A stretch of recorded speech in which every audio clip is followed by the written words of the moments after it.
The feminist doctrine convinced a whole generation of women that they could be equal to men, but biology and nature do not seem to have followed this egalitarian principle. A man, except in exceptional circumstances, remains fertile for his entire life. He can at any time procreate. Thus, even if he has a long career that has not left him the time or the opportunity to have children, a man will always be able, as soon as he wishes, to have children. It is not because medicine has made great progress and can potentially postpone the deadline that women can imagine being equal to men. From a strictly biological point of view, she can't, however. By believing in the lie of equality promoted by feminists, many women are mistaken. They fall into the career trap and end up missing the fertility train. What is the typical working girl's career path? End of studies around 23 years old, internships, travel, a gap year, or small jobs until 26, a first job at 27. She worked hard to climb the ranks until she was 32.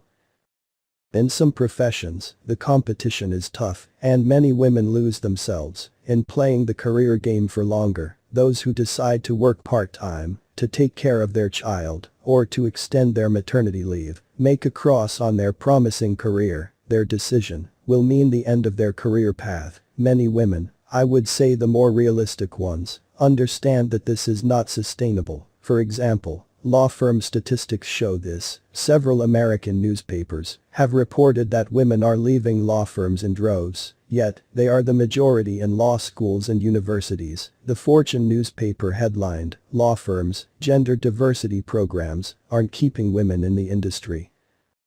The Financial Times wondered why female barristers are leaving the profession. These articles establish how tough the professional environment for lawyers is. For the women who work in it, the mentality that must be embraced in order to evolve in this environment at high levels is so particular that it clashes with the natural aptitudes of most women. Frantic pace of work, with weekday working, work evenings and weekends as well. We can quickly understand the reason for the dislike of women for this profession. Women can't handle these absurd constraints, or they force themselves to endure them by flirting with repeated depressions. But is it really worth it in this environment where competition is so high at all levels? Women try to over-adapt, some succeed, but others are left with lifelong damage. Even if they don't admit it, the more cautious ones leave the job and look for work that is more in line with their philosophy of life. In my opinion, this is clearly a failure of all egalitarian theories. I know that this kind of talk is not acceptable in our current society. Under the feminist dictatorship, we prefer to let feminists proliferate their lies that make young women believe the impossible and never remind them of the essential points that every woman should consider. They cover up the cruel reality that young women have to face. I am not sure that emancipated and independent women over 30 would not trade their careers for a happy marriage and children. Perhaps some of them should be interviewed to find out what they really think. The extremist feminists are trying to convince the public that women can do all the difficult and dangerous jobs that men do.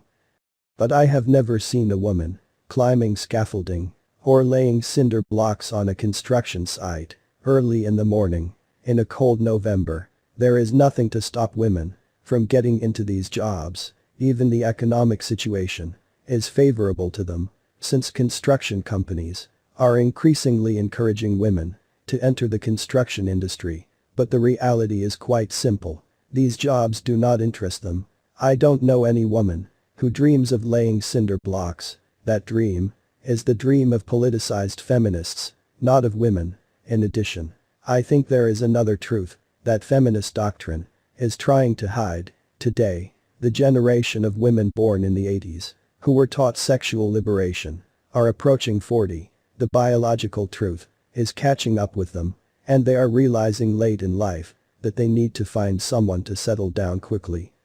But they are not necessarily fresh anymore and are less fertile or not fertile at all. Time has passed and men's eyes are becoming increasingly rare. At this age, these women would be able to demand the first stranger to marry them. Time is running out and the young lady has no more time to enjoy herself. She has to procreate, but after having devoted her best years to less recommendable strangers, she is now looking for the good guy, the one who will marry her. in her late 30s, make her a child, take out a 25-year debt, and whom she will divorce and throw away like a common sock once he has done his job, because deep down, she never loved this man, she might not have even looked at him a few years earlier.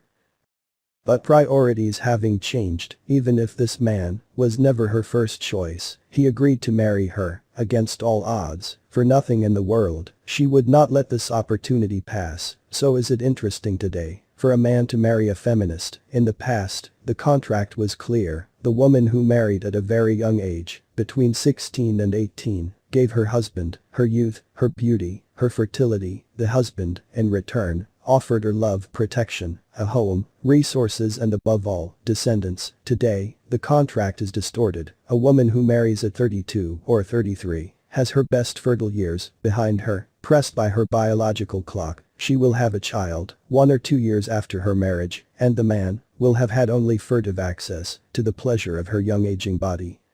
Once the children have grown up, when they are 5 or 6 years old, the couple, in 1 case out of 2, according to statistics, will divorce, knowing that divorces are initiated by women, in about 3 cases out of 4. Under these conditions, marriage for the man, with a feminist, has become a kind of rigged game from the start, because he is almost certain to lose. More and more men are realizing this, and the decline in the number of marriages is a trend that has already begun. So, despite the clever marketing of dating sites to find a soulmate and the stories of Hollywood movies, the number of marriages is dropping year after year. Feminism, by wanting to liberate women with its absurd doctrines, risks condemning them to solitude.